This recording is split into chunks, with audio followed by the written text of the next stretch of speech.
Hello everyone, आप सभी का मेरे चैनल पे हार्दिक स्वागत है। तैयारी के दृष्टिकोण में एक कदम और आगे हम बढ़ेंगे और कुछ नए क्वेश्चन सीखेंगे और तैयारी को मजबूत करेंगे। हमारा क्वेश्चन इस प्रकार है आज का। यदि किसी वस्तु का मूल्य 15% बढ़ा दिया जाता है और फिर 15% घटा दिया जाता है तो उसके मूल्य में कुल कितने प्रतिशत की कमी होगी। कॉमन सी बात है, आप समझ सकते हैं कि जैसे अगर किसी का दाम 100 रुपया है और फिर उसमें हम इसमें 15% बढ़ा देंगे तो 100 का 15% जो दाम होगा, समझने के मैं बता रहा हूं, 115 रुपये हो जाएगा।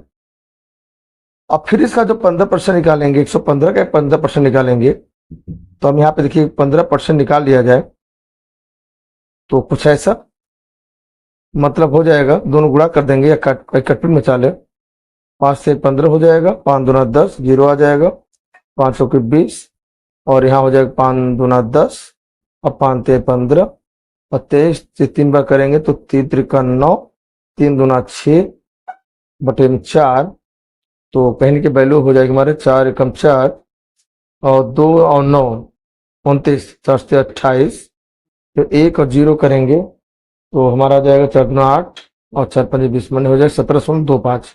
माने उस 115 जो वैल्यू है उसमें से अगर 15% कमी करेंगे तो 17.25 कम हो जाएगा।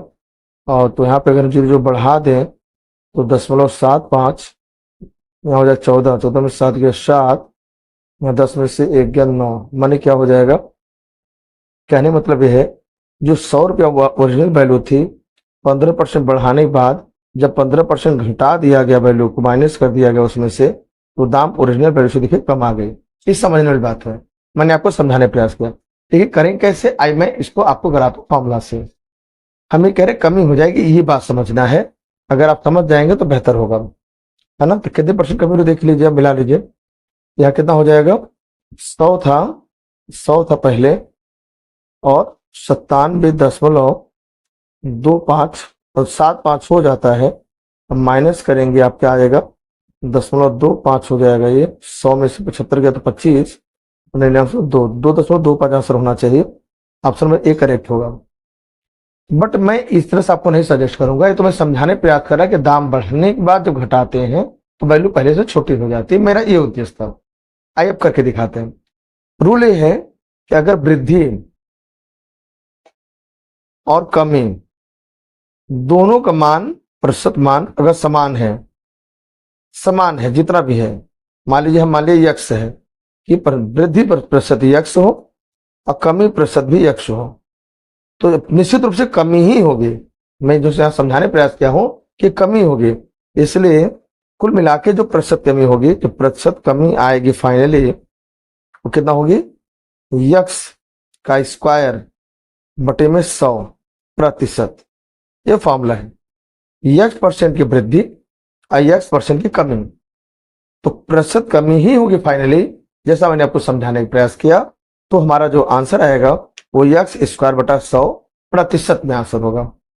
क्या यक्स मान प्रश्न क्या दिया है, 15 दिया है, तो 15 का स्क्वायर बटा के 100%, मतलब 15 का स्क्वायर 225 होता है और नीचे 100 लगा देंगे प्रतिशत, और 2 जीरो है तो 2 पॉइंट डेसिमल लग जाएगा, इसका मतलब 2.25%।